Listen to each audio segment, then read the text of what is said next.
Parang narinig na lalaki ang sigaw ko sa kanya. Hinila niya akong papalapit sa kanya. Muntik ko nang mabitawan ng tray na hinawakan ko dahil sa malakas na puwersa. Sir, she's a waitress here. Respect, Sir Hero's employee. Dinig ko may nagsalita sa likod. Ang pamilyang na tinig na iyon ay nagmula kay Lyra. Hinigit niya akong papalayo doon sa lalaki. Kita ko kung paano siya tingnan ng lalaki mula ulo hanggang paa. Umirap lang ang lalaki, tuluyan ang umalis. Gusto kong magmura sa lahat ng karanasan ko sa unang araw sa trabahong ito. Marangal nga pero may makikitad na utak talagang tao. Oh my gosh. What happened on your forehead? Si Lyra, sabay hawi ng aking buhok para mas lalo makita kung ano iyon. May tumulak sa akin kanina doon. Pero okay naman ako. Sagot ko. Dapat makapunta yan kay Sir Hero. Hindi na makakabalik ang gagong tumulak sa'yo. Gigil na sabi niya. Hindi na, hayos naman ako. Kinamot naman na Napahinto ako sa akin sasabihin. Napatingin sa akin si Lyra at parang hinihintay ang kasunod ko na sasabihin. Tumawa na lang ako at hindi na lang siya pinansin pa.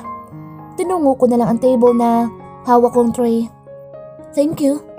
Pasalamat ng babae. Nagpasalamat din ako sa kanila bago ako umalis sa gawing iyon.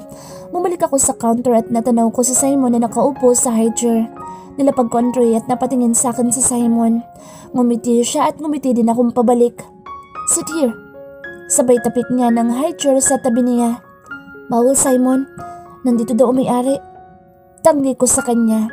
Totoo namang nandito ang may-ari nitong club.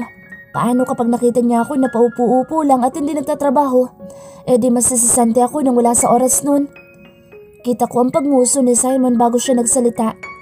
Hindi ka aalisin ni Hero. Akong bahala sa'yo. Aniya at sabay kindat. Umingos ako. Huwag mo sabihin kaibigan mo din na may-ari nitong club. Sabay taas ng kilay ko. Ngumiti siya, tinila na akong papalapit sa kanya. Sabihin na natin kaibigan ko nga. Kaya ako nang bahala sa'yo. Sumbong mo sa akin na inalis ka ni Hero dito. Akong bahala sa'yo. Mawawala siya sa mundong ito. Cool na sabi niya. Tumawa lang ako, tinampas ang kanyang dibdib. Natawa din siya. Sabay lagok ng kanyang alak. Madami palang kaibigan na mayayaman itong si Simon. Mayaman din siya. Baka siguro ganoon sila nagkakilala. Yabang mo naman Simon, hindi ka naman guwapo. Pagbibiro ko sa kanya, nawala ang kanyang ngiti sa sinabi kong iyon. Inilapag niya ang kanyang baso at muli akong tiningnan sa mata. Umiwas ako sa kanyang titig at kinurot ko ang kanyang tagiliran. Dati, ito ang paborito kong gawin sa kanya. Hindi kasi niya ako kinukurot pabalik. Minsan kinikiliti lang. Ganoon pero hindi niya talaga ako sinasaktan. Ako naman, parating kinukurot siya kapag seryoso mukha niya. Nakakatakot kasi si Simon kapag ganun. Oh, Daniela, stop! Daing niya sa bawat kurot ko. Hindi ako nakinig sa kanya, todo pa rin ang kakukurot ko sa kanya. Titigil ka o sasabihin ko kay Rafael na nandito ka? Banta ng gago kaya parang napasok at bumalik sa maayos na pagkakaupo. Inirapan ko siya at ngumuso. Pinulupot niya ang kanyang kamay sa akin bewang at pinaharap ako sa kanya. Ako naman ay todo sa pagtulak sa kanya. Nag-iinarting galit. Ang batang ugali ko ay sa dalawang tao ko lang na ipapakita. Kay Simon at Rafael. Wow, Simon, naglalambingan ka pala dito kaya wala ka na sa table. Napahinto ako sa pagtulak kay Simon dahil sa tinig na iyon. Wala kang pake, Hero. Alertong bumaba ako sa pagkakaupo sa high chair at humarap sa may-ari ng club na nagngangalang Hero. Yumuko ako at humingi ng tawa dahil sa ginawa ko. Ilang beses ko din sinambit ang salitang sorry bago niya ako pinahinto sa pagsasabi noon. Hinawakan ni Sir Hero ang aking baba para makatingin sa kanya. Kita ko ang pagngisi niya na magtama ang aming mata. Agad na hinampas naman ni Simon ang kanyang kamay. You look familiar. I saw you in a phone wallpaper. Or in a picture, I think. Not sure though. But what happened on your forehead? Tanong nito. Ako magsasalita na ako nang maunahan ako sa pagsasalita nitong si Simon. Your man did that to her. You must watch the CCTV. Tumango-tango si Sir Hero. Ready his coffin, Simon. Anya at tumingin kay Simon. Tumango naman ang gago para sumang-ayon sa sinabi ni Sir Hero. Coffin? As in kabaong? Dahil lang sa sugat na ito papatay sila ng tao? Go back to your work. Daniela, sabihin mo sa akin kung may gagawin pa ang mga gago sa'yo dito. Sabi ni Sir Hero bago niya inakbayan si Simon at lumisan silang magkasama. The next day, medyo tanghali na ako nagising dahil medyo late. Nagsara ang club dahil sa dami ng tao na pumunta kagabi. Inayos kong aking higaan at inabalang aking sarili sa pag-aayos. Matapos kong aking mga gawain ay bumalik ako sa kama at hinanap ang aking cellphone. Umiba ang aking muka nang wala man lang ni isang text o tawag mula kay Bernie. Tinapak ko ang keyboard ng aking cellphone para matawagan siya. Ilang minutong hinintay ko sa pag-ring bago niya sinagot ang aking tawag.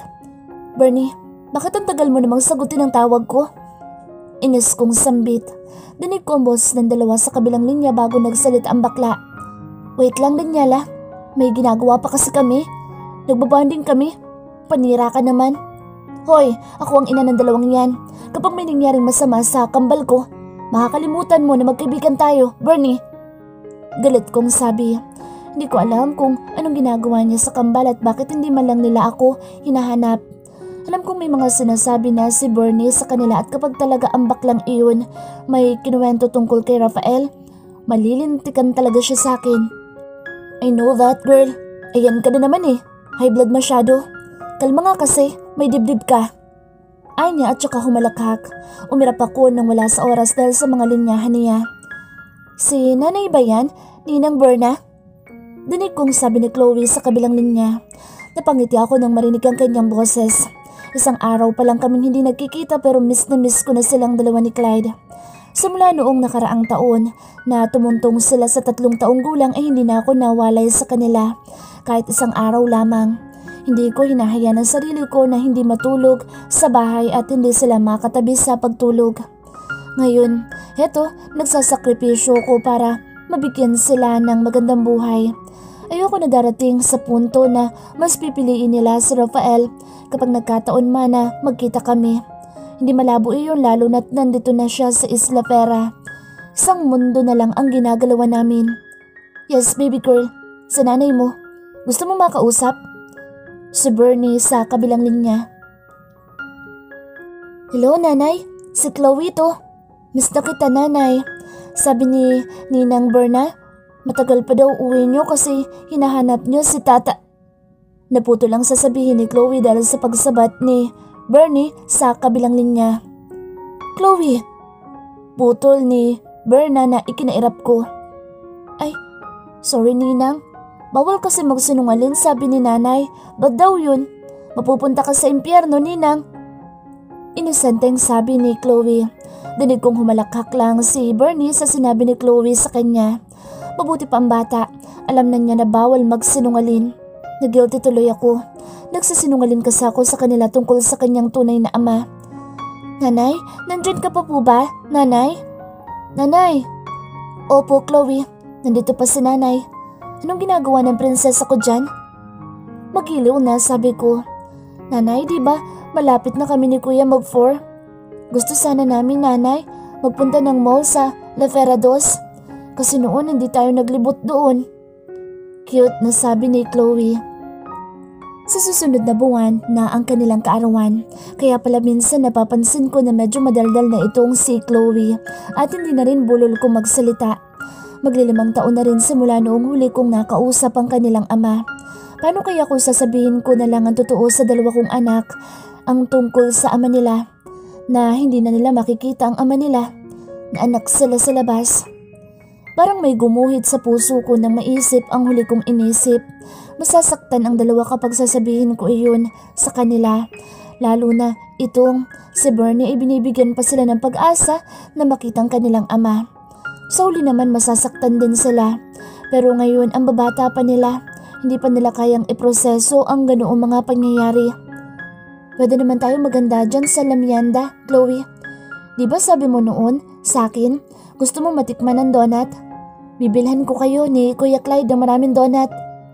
Sabi ko, kahit na gustong gusto ko silang papuntahin dito para malaman naman nila ang ganda ng syudad ng La Fera, ngunit nandito si Rafael.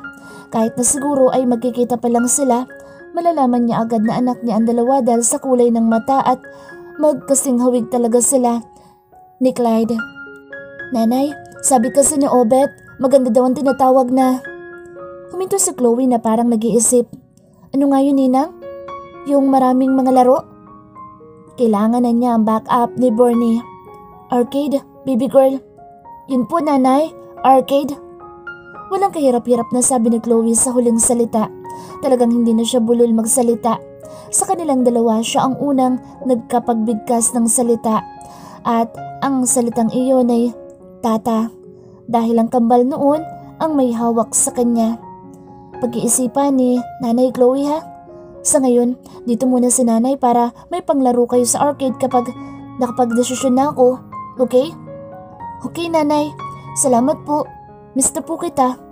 Nanay, si Kuya, hinahablot sa akin ng cellphone. Hindi pa nga ako tapos. Mukhang nag-aagawan na sila sa kabilang linya. Ibigay mo muna kay Kuya mo, Chloe. Mukhang may sasabihin siya. Dinig ko ang pagrereklamo ni Chloe bago ko narinig ang boses ni Clyde na binati ako. Ano yun, Clyde? Tanong ko. Nanay, bakit hindi po kayo umuwi? Hindi po ako sanay na hindi kita katabi sa pagtulog, Nanay. Mabuti na lang po nandito si Ninang. Pati si Clyde, nakikininang na din. Mukhang may sinabi talaga siya sa dalawa. Ninong ang tawag ni Clyde sa kanya eh. Bakit naging Ninang na? Naku, Bernie. Nagtatrabaho si Nanay. Clyde, pinag-iipunan ni Nanay ang gusto mong cellphone. Di ba gusto mo yun? Bibilihin ko yun sa'yo sa kaarawan nyo ni Chloe. Malambing na ani ko. Nanay, ayoko na po ng cellphone. Gusto ko po nandito na lang kayo. Balik na po ikaw dito. Hindi na ako manghihingi ng kahit na ano. Basta balik ka lang dito. Ramdam ko ang pangungulila sa boses niya. Hindi talaga sila sanay na wala ako sa tabi nila. Maging ako din ay hindi pero kailangan ko talagang gawin ito. Clyde, hindi pa pwede. Siguro sa susunod na linggo ay uuwi ako dyan. O hindi kaya? Nagdadalawang isip ako kung papupuntahin ko ba sila dito o hindi. Humigpit ang hawak ko sa aking cellphone sabay ng aking pagpikit. Ganito na lang. Sa birthday nyo, pupunta na lang kayo dito para makapaglaro kayo sa arcade ni Chloe. Ani ko at bumuga ng hangin. Wala akong magagawa kundi iyon lamang. Hindi ko pwedeng iwan ang trabaho ko. Malaki ang sahod na makukuha ko kapag wala akong liban. Yun na lang ang solusyon ko. Ang papuntahin sila dito. Nanay, matagal pa yun. Gusto na kitang makatabi sa pagtulog eh. Nahihirapan ako magsalita. Clyde, gusto ko rin ni Nanay na makatabi sa pagtulog pero kailangan ni Nanay na magtrabaho. Miss na din ikaw ni Nanay.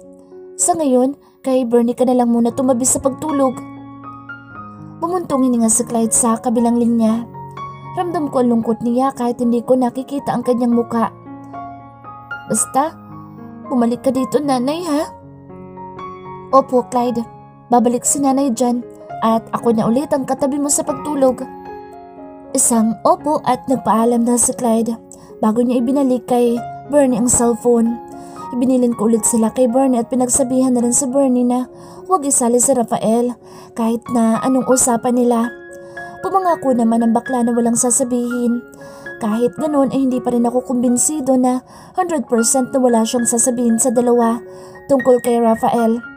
Nagpaalam na si Bernie at saka ko ibinaba ang aking cellphone nang marinig ko ang pagkatok galing sa pinto ng aking silid. Hinayos ko ang aking damit bago ako tumayo para mabuksan si Lyra.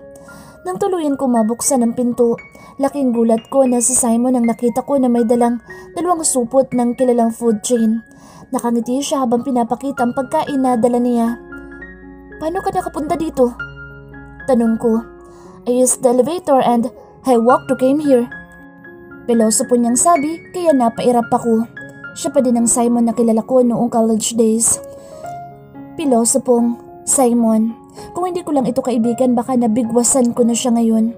Mabuti na nga lang ay tinulungan niya ako kagabi. Kung hindi singhal ang maaabot niya sa akin ngayon. Hedi wow. Danny, seryoso ako. Magtatanong-tanong ka tapos kapag sinagot ko, magmamaldita ka sa akin. Bawal yun, Danny.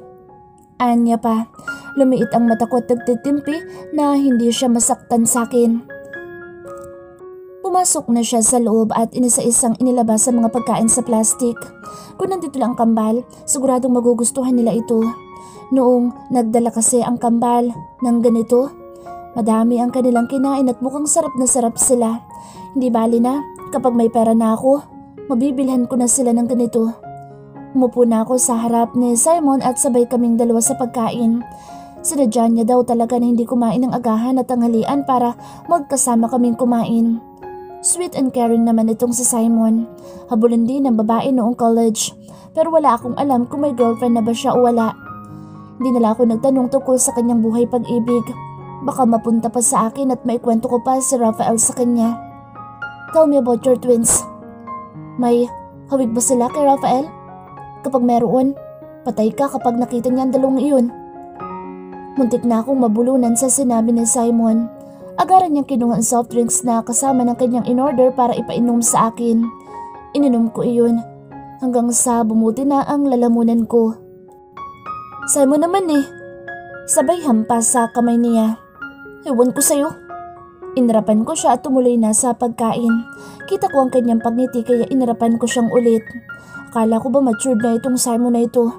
Mukhang pinaglalaruan niya pa ako ngayon.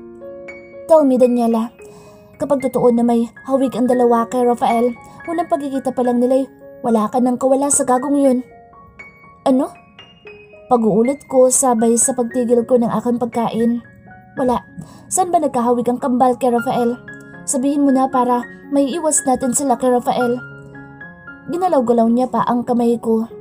Tumingin ako kay Simon, mata sa mata bago ako tuluyang nagsalita. Same eye color. Carbon copy niya si Clyde. Matangos na ilong niya ay kay Chloe. Pag-aamin ko. Nagsabi ako ng totoo. Kung sakali matutulungan niya ako. Kahit ayaw sabihin ni Simon sa akin, alam kong marami siyang tauhan sa paligid. Ramdam ko ang maotoridad niyang muka kahit malayo sa kanyang personalidad. Talagang matatali ka, Daniela. Sabay ng pagngisi nito. Gago!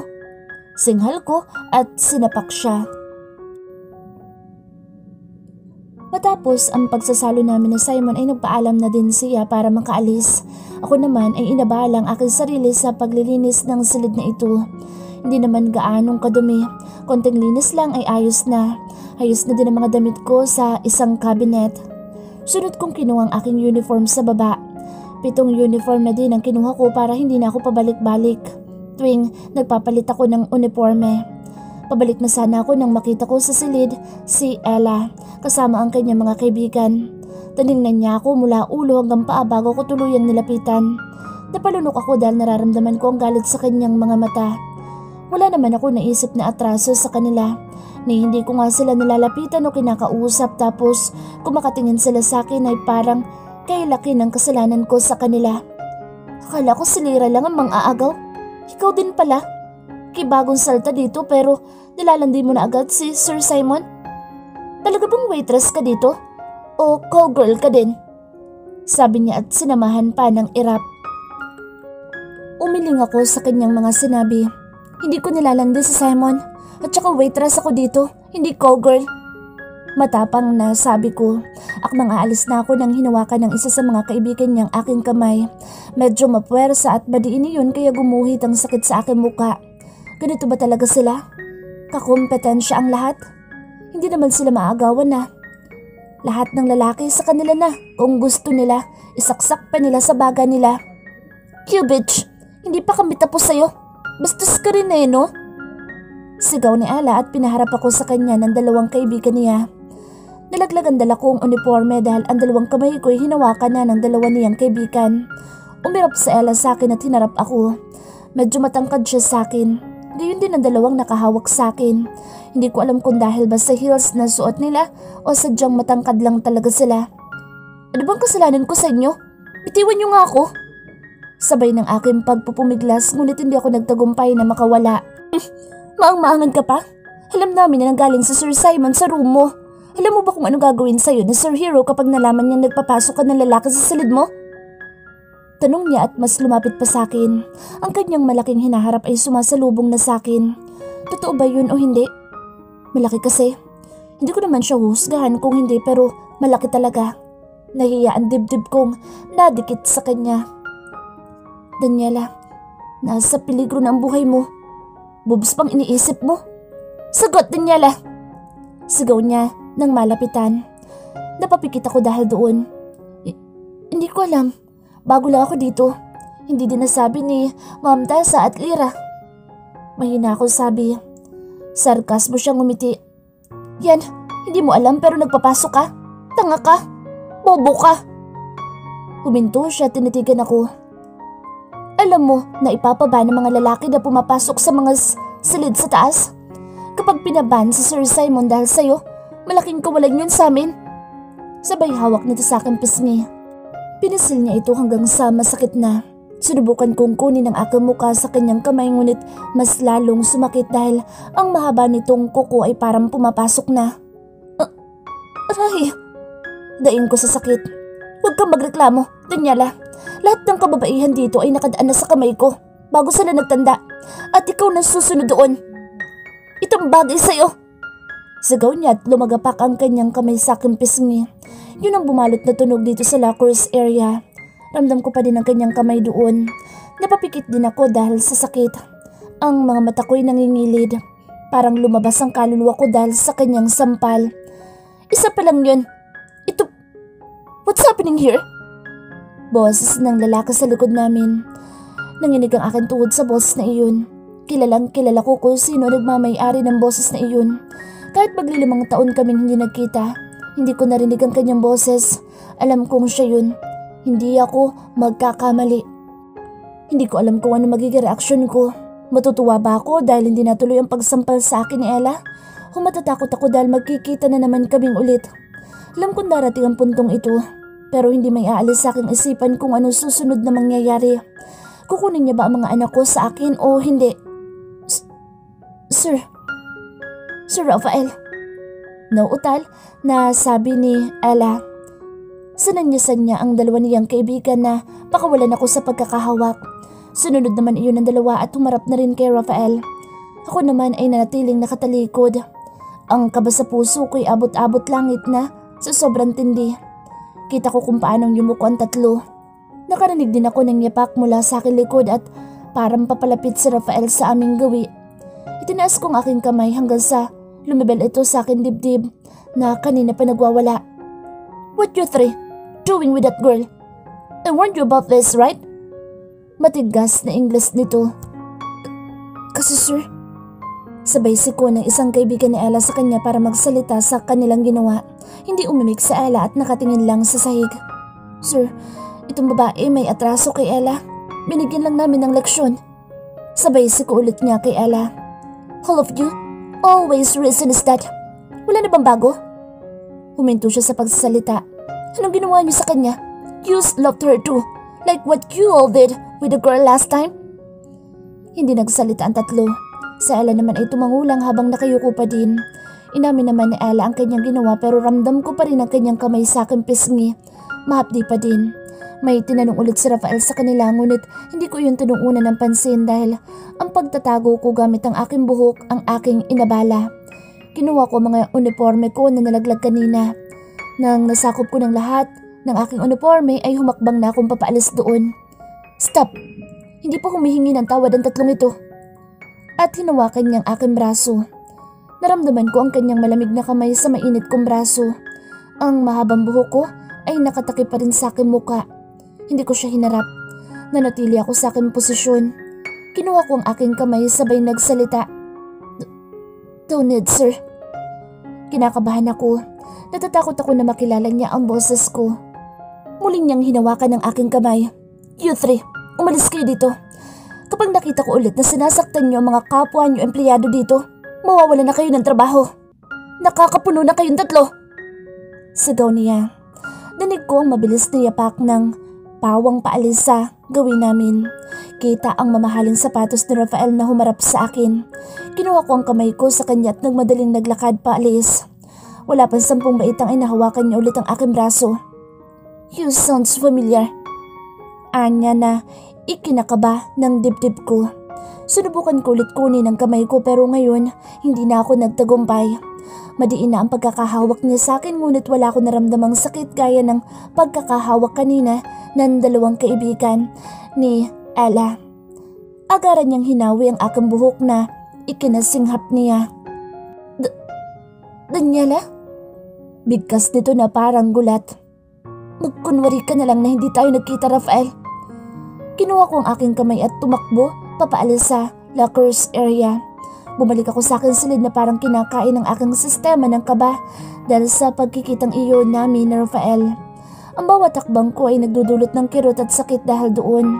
Hindi ko alam kung pasasalamatan ko ba siya sa pagligtas sa akin sa kamay ni Ella o magagalit ako sa kanya dahil sa mga ginawa at sinabi niya sa akin noon. Nanginginig ang aking kamay. Dahan-dahan akong umupo sa aking kama. Niyakap ko ang aking tuhod at nagsimula ng mag-isip tungkol sa mga susunod na mangyayari. Hindi ko kaya na mawala sa akin ang kambal, lalong-lalo na ayoko silang masaktan. Kinuha ko ang aking cellphone sa lamesa at tinawagan si Bernie. Ang bakla, hindi talaga alerto sa pagsagot sa aking mga tawag. Ilang ring pa ang nangyari bago niya nasagot ang aking tawag. Moms, napatawag ka? Bungad niya sa akin. Ang dalawa nandyan? Tanong ko. Moms, kanina ka lang tumawag tapos tumawag ka ulit. Okay naman sila dito. Huwag mo na silang isipin pa. Nasa pangangalaga sila ni Super Ninang. Isipin mo na lang ang trabaho mo dyan. Paalala, Daniela, huwag kang kakagat sa mga papang dyan. Isang kalabit ka lang, baka maging 3 anak mo. At humalaka pa ang bakla. Hewan ko sa'yo, Bernie. Basta ingatan mo sila. Huwag na huwag mo silang isama sa mga lakad mo. Paalala ko. Okay, Moms. Copy. Huling narinig ko bago niya ibinaba ang tawag. Inilagay ko muna ang sarili ko sa pag-iisip ng paraan kung paano maiiwasan si Rafael. Mamaya, gayong alam na niya na nandito ako sa club. Alam ko mamaya magkikita kaming dalawa. Kasal na si Rafael. Tatantanan na niya ako siguro. Wala na siyang makukuha sa akin. Lahat na ibigay ko na sa kanya. Kinahaponan ay inayos ko ng aking sarili. Ang pulang marka na sinampal kanina ni Ella ay nandoon pa rin. May mga parte sa aking kaliwang pisngi na sobrang pula talaga. Mistisa akong babae kaya konting pisil lang. Sa aking balat ay mag-iiwan talaga iyon ng pulang marka. Sinuot ko ang aking uniforme bago ko sinuklayan ang aking mahabang buhok. Hanggang itaas ng puwetan ko ang aking buhok. Wala akong oras para magpagupit kaya hinayaan ko muna iyon. Pero sa susunod ay baka ipaputol ko na din. Nasa harap ako ng salamin at inaayos-ayos ang aking sarili nang marinig ko may kumatok sa pinto ng aking silid. Nakaramdam agad ako ng kaba pero imposible namang si Rafael dahil bawal iyon dito. Si Simon lang ang pwede dahil kaibigan siya ng may-ari o hindi kaya'y mga kapwa girls ko dito sa building. Sumingot ako. Inilagay ko ang nakalugay kong buhok na nakatakip sa aking mukha sa likod ng aking tenga. Pumunta ako sa bandang pintuan at dahan-dahan kong binuksan ng aking pinto. Nakahinga ako ng maluwag nang makita si Lyra ang kumatok sa aking pintuan. Nakasuot na siya ng kanyang damit. Iba ang disenyo kahapon at noong nakaraang araw. Malapad ang kanyang ngiti habang may hawak-hawak na box. Yo, so gulat, Daniela. Maarte niyang sabi at walang sabi-sabing pumasok sa loob ng aking silid. Nasaan ka kanina? Ngayon lang kita nakita. Sabay ng aking pagnguso.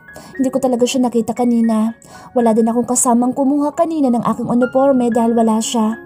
Si Lyra lang ang pinagkakatiwalaan ko dito sa lahat ng girls sa club na ito. Sikretong malupit. Hey, bought you new shoes pala. Mukhang matagal na yung shoes mo eh. Inilahad niya sa akin ang box. Makulugan ko siyang tiningnan. Gago ka ba? Bakit ka nag-aksaya ng pera para sa akin? Sana pinadala mo na lang yan sa pamilya mo. Sabay tanggi ko sa box na hawak niya. Oo, matagal na itong sapatos ko. Mga 5 taon na. Binili ito ni tatay sa akin dati. Ayoko naman palitan kasi wala naman ako ipapalit at isa pa, may sentimental value sa akin dahil galing iyon sa mapagmahal kong ama. Hindi talaga ako ang bumili. Basta, bawal tanggihan ang grasya. Ika nga nila, kaya palitan mo yung shoes mo.